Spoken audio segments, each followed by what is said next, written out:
Hello and welcome to MegaTrip, the channel vlog which challenges you to get out and travel. That's what it's all about. This time you join me from a very windy and wild Copacabana beach here in Rio De Janeiro, Brazil.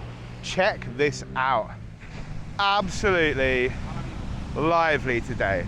Super lively, super windy, a little bit of rough weather.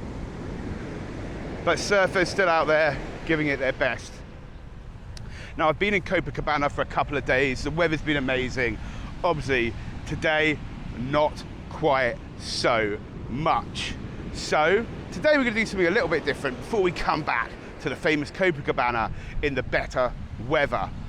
But for now, here's what's coming up on this episode of MegaTrip. So we're gonna go to the cute rainforest here in Rio de Janeiro. So what's that, 170 years old? Something like that. It's an amazing landscape.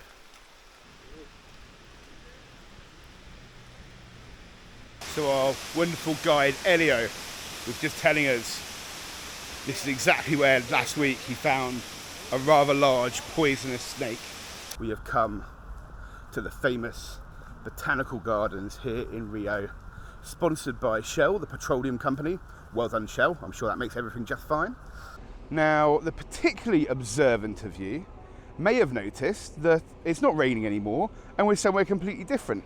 But I think it's fair to say you wouldn't want to fuck around with these bad boys. Through the magic of editing, you now know more than I do about what's going to happen to me in the next few days here on MegaTrip as we explore the rugged, the wild, the hopefully sunny and caipirinha-full Rio de Janeiro. I've been here for a couple of days already and the weather has been amazing, but today it has taken a little bit of a turn, so we're going to be doing something slightly different. But before we get on to that, please, if you're not already subscribed to the channel, make sure you do that. Just hit the little subscribe icon. It just means that every single time I drop new content, you'll get a little notification and we can carry on this MegaTrip adventure together. Anyway, like I said, bit of a different agenda today because of the weather. We're going to head up into the rainforest, to the Botanical Gardens, and we're going to look at a place called Tijuca. Anyway, all that's left for me to say as the waves crash over Copacabana Beach is, of course, cue the music.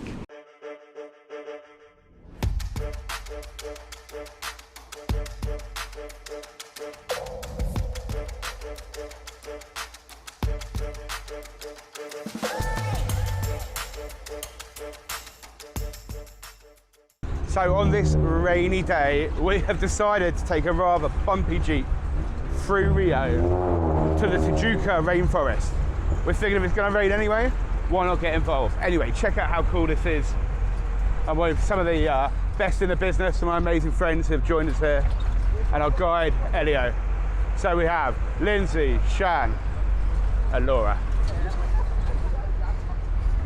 Anyway guys, we're going to drive up from the city. It's not going to take very long. The rainforest is super close, but we've got a cool ride for the day. That's the important thing. Let's go. So Laura here has just told me that it used to be part of the national rainforest, but now what? It's just a forest? Just a forest, because now it's so little. Oh, cute. So we're going to go to the cute rainforest here in Rio de Janeiro.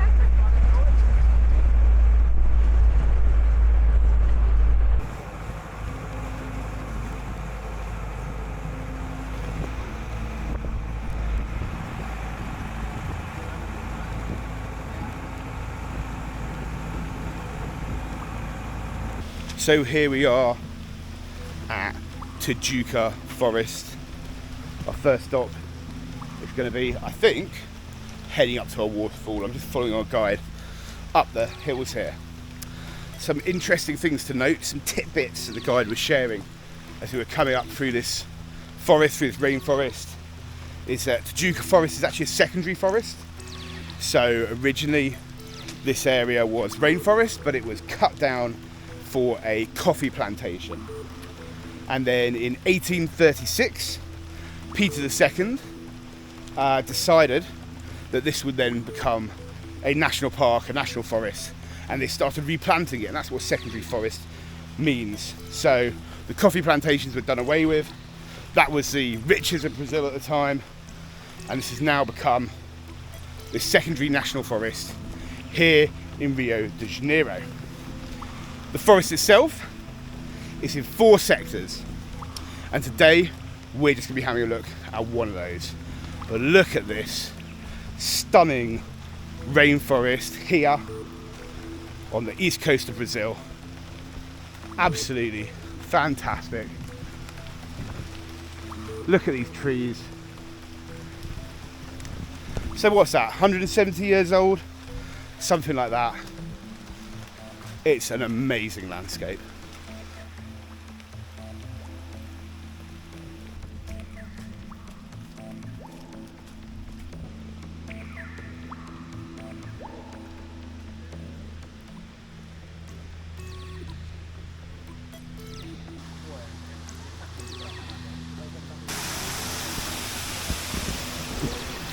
So that's our first stop on this little adventure. A beautiful natural waterfall. And wow, we picked the day for it. It's not sunny, but it's rainy, it's atmospheric. Can't wait to see what's next on this little adventure, but the natural beauty here is absolutely astounding. The valley with the mist rolling up out of it. Looks like something from some kind of Hollywood movie. Stunning. So our wonderful guide Elio was just telling us this is exactly where last week he found a rather large poisonous snake, which is handy because I'm pretty much ready for lunch. Might have to walk around a bit more though. Anyway, we'll get to that later. Let's go.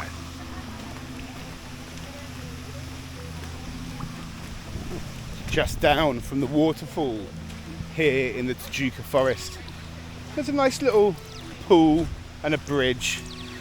Some might argue a slightly better view, certainly more picturesque.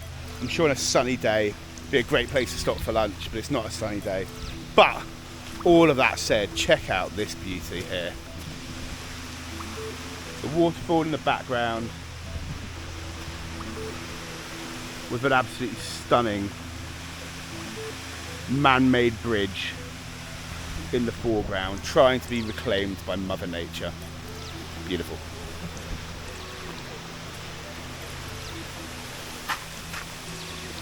So, I'm not a religious dude, and I'm not into that hippy-dippy, mumbo-jumbo nonsense, but there is something about being in a forest, in a rainforest, that makes you feel different. It's slightly transcendent. It's not just physical. Anyway, enough yabbering on from me. Again, our guide was telling us that here there's a lot of non-native plants in this secondary forest. Things like jackfruit, bamboo, eucalyptus, that aren't from here. So it's not the Amazon, don't think that in your head. That's not where we are. We're on the Atlantic coast of Brazil in this secondary forest. So replanted in the 1800s. Now, a bit later today, we're going to mix this rainforest journey up with the Botanical Garden. When we're there, that will give it a chance to see some of the more native plants here on the Atlantic coast in Brazil.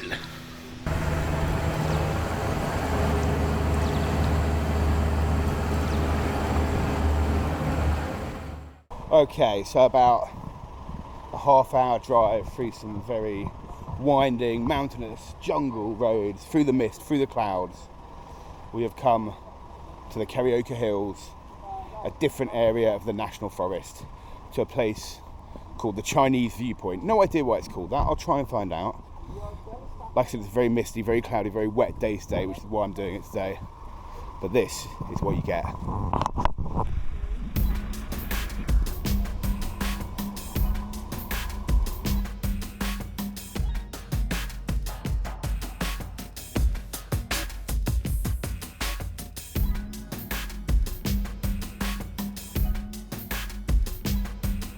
So according to the sign up here, the Chinese View is called that because in the 19th century it was Chinese immigrants who came here to grow tea who built the road up to this viewpoint that's enjoyed by so many today.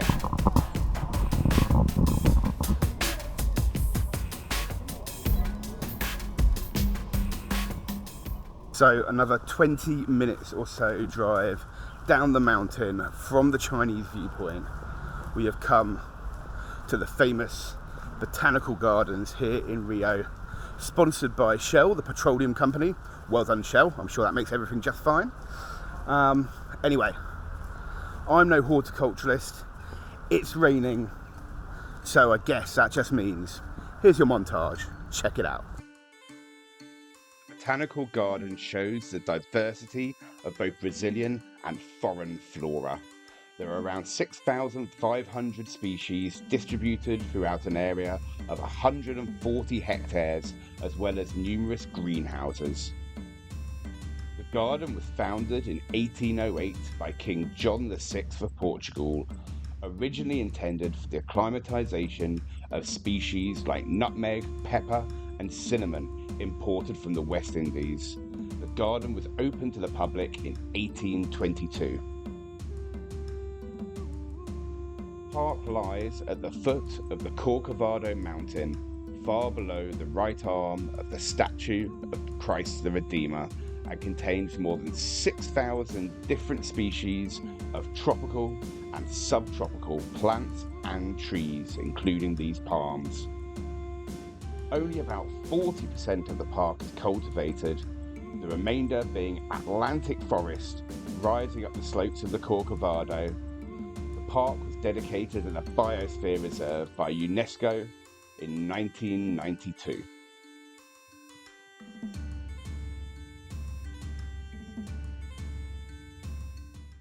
So that was the Tijuca National Park and the Botanical Gardens in Rio De Janeiro. Absolutely beautiful, stunning. I hope it showed up properly on the video. What a good thing to do if it's raining and you want to kill some time in Rio.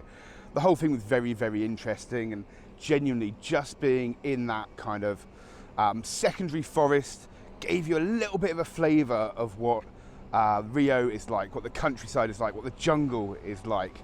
Really, really nice. There are a couple of things that are worth reflecting on though.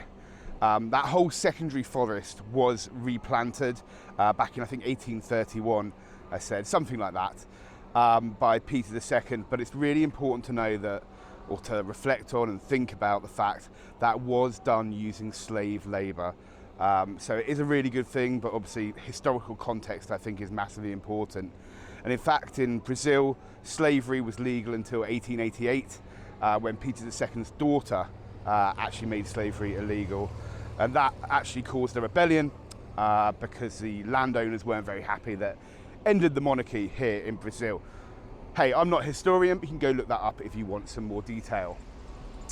Now, the particularly observant of you may have noticed that it's not raining anymore and we're somewhere completely different. Check this out. We're in a service station actually. So we're about an hour and a half drive outside of Rio de Janeiro.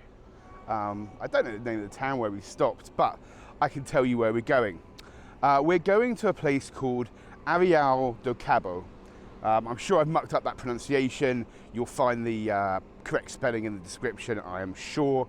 And Arraial do Cabo is quite often known as the Bahamas of Brazil. The Bahamas just outside of Rio de Janeiro. So that is where we're going today. We're going to go out on a boat and we're going to see, is it actually the Bahamas? What's it like? But so far, I have got to say, the drive has been absolutely beautiful. All along the way there are palm trees, wonderful hills and mountains, and absolutely stunning views all the way up. You also get to go over the longest bridge in South America. I'm sorry, I didn't film that for you. But anyway, that's all unimportant. I'm going to jump back on the bus with the folks I'm with and head off to Arraial do Cabo, and I'll join you there. So after bouncing around on luxury transport, we have made it to the port. It's okay, thank you.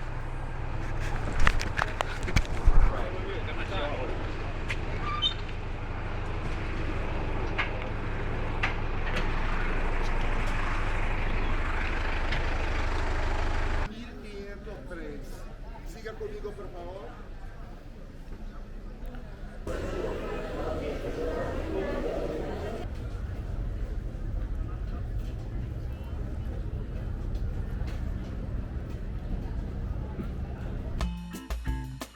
After paying our 10 Brazilian Real boarding fee at the port, we jumped on the boat, which had a cool and crazy party atmosphere.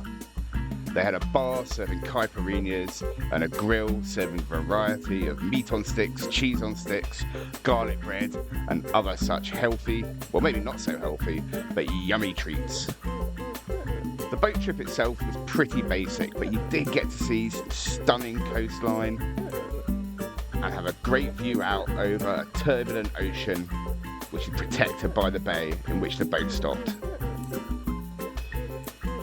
Boat stops at 3 different destinations throughout the day, which gave us a good chance to enjoy the sun, have a little swim, and enjoy a real party atmosphere with our fellow travellers on that particular day.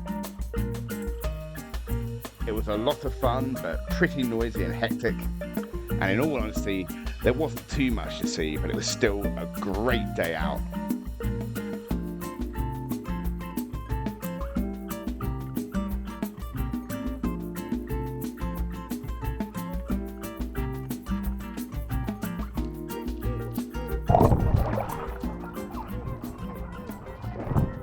So that's kind of it for our boat trip to Arraial de Cabo. A couple of hours northeast up the coast from Rio. I'll wipe the salt water from my eyes. Look, on the boat trip itself, you wouldn't have seen too much. It's probably just a bit of VO and some nice recording of what we got to see. It wasn't quite what we were sold on the tin, but you know what, it was still a lovely day, and we got to come to this absolute paradise of Rio de Cabo, as you can see behind me. We're now done, we've had a bit of food, we're waiting for the bus, the minibus, the air-conditioned coach, if you like, back to Rio itself, but we've ended up at this beautiful little local beach. Check this place out.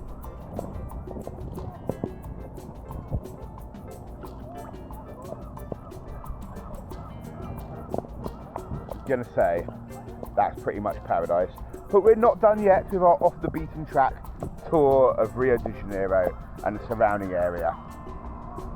Next time, or later in this video I should say, we'll have plenty more to see.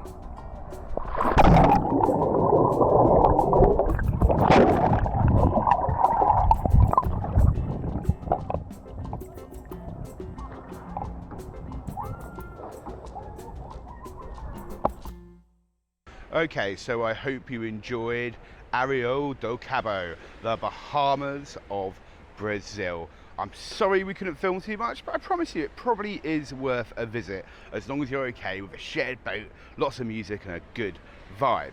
Anyway, today, once again, you join me at Copacabana Beach, the famous beach here in Rio that's constantly going day or night. But of course, on this lesser trodden Rio adventure, that's not what we're going to be looking at. We're going to be looking at one end of Copacabana, something slightly different, slightly less visited, the Copacabana Fort. And the second you walk in, you can tell that not only is this a museum and a historical site, but believe it or not, it's actually an active fort as well, an active military base. You can see as you walk in, I'll cut some footage in, there are real guards with guns. So like I said, a real military base, but also a bit of a tourist attraction. The fort itself was built in, or between 1901 and then finished in 1914, and it sits on the southern end of Copacabana Beach, bordering the beach. I'll share a few more facts as we go around. But like I said, the first thing you notice when you walk in are these guns. I'll talk a little bit more about guns as we get ourselves around the fort.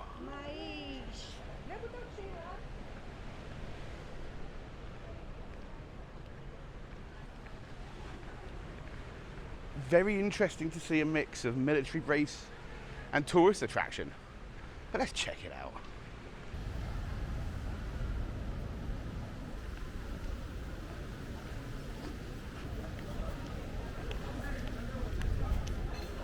Get your military souvenirs right here. Maybe I'll get a toy gun. So as you walk around the base of the fort, it really is a slightly odd mix of cafes, souvenir shops, and soldiers hanging around. I mean, I'm sure I could think of worse places to be stationed than here on Copacabana, and there's some pretty cool stuff to see. The mural here of what looks like something to do with the initial colonization by the Portuguese, and you can see this beautiful view down to the slightly incongruous families having a coffee, having a beer, having a little snack alongside these weapons of war. Anyway, these guns that you see, the green ones, they're not active, right? They're there for looks. But I'm going to walk down now to the real piece of the fort, and you can start to see the walls are becoming thicker. It's becoming a bit more real, a bit more structural as you get to the part where the land meets the sea. And that's where we're going to go now, up onto the casements overlooking the Copacabana Bay.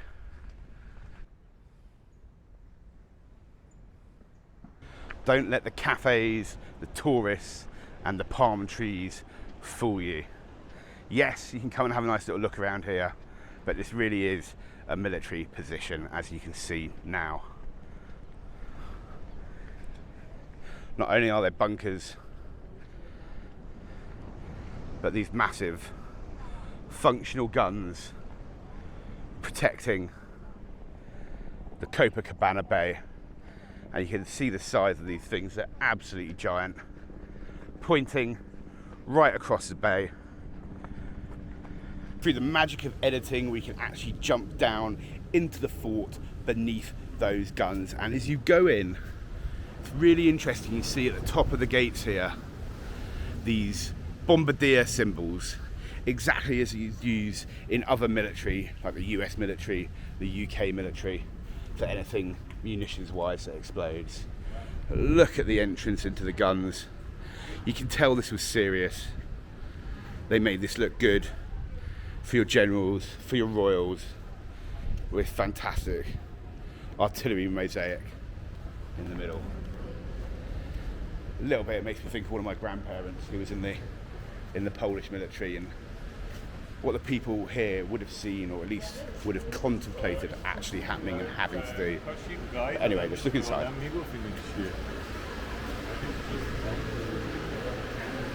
You can see, as with any artillery placement or any kind of magazine, really thick walls to protect against incoming shells and stop the munitions, just like these bad boys, being blown up and catching. Look at the size of them. God, you wouldn't want one of those coming towards you, would you?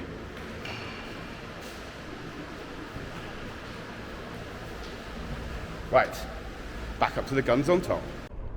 I'm not sure that Rio is expecting any kind of imminent invasion, but I think it's fair to say you wouldn't want to fuck around with these bad boys. Yes, there's people taking pictures of them now, but they are absolutely huge. You wouldn't want to get on the wrong end of one of these. It's quite amazing though here, you can literally walk up right to the end of the barrel. I'm sure you need to do some extra work to make them functional, but wow. And it's not just the big old bertha that you can see at the top here. There's also a secondary gun, slightly lower down, currently pointing inland, I assume for some sort of safety. But what a view that then gives you over Copacabana Bay to Sugarloaf Mountain and back onto Copacabana Beach. Wowzers. So, if you come to Copacabana, don't just come for the beach, come and check out this beautiful military fort. I think it's probably one of the nicest places to come and get a view of the bay and the beach and have yourself a nice little coffee or a nice little beer. And that's exactly what I'm gonna do right now. Okay, so the folks in the cafe weren't super stoked about me filming in there, but never mind. Still a lovely area. I still definitely recommend it. I forgot to talk about the price. It is 10 Brazilian reais to come in. Doesn't feel like an awful lot of money. I think that's about £1.50, maybe $2, €1.80, something like that. Definitely worth seeing a different side of Copacabana. But anyway, that is it for this video. I hope you've enjoyed the wet and wild Tijuca forest, the botanical gardens, and Arraial de Cabo, the beautiful Bahamas of Brazil, wild and crazy. And hopefully you've enjoyed this slightly lesser trodden version of Rio de Janeiro. We'll be doing some of the more tourist highlights or well-known highlights in some other videos, as well as a very, very special episode where we take to the skies above Rio. So if you've enjoyed this content and you want to see more and you're not subscribed to the channel, please just subscribe. It's a little button down there on YouTube. Hit subscribe, turn your notifications on, and it just means that every single time I drop a new video, you'll just get a little notification. It doesn't cost you anything. You don't need a credit card. It's not malicious. It's just to make sure that you know when new content has dropped. And if you enjoyed what you've seen today, please give me a like, give me a comment, tell me what you think. It really does all help the channel. But for now, all I've got to say is keep traveling and join me next time here on MegaTrip.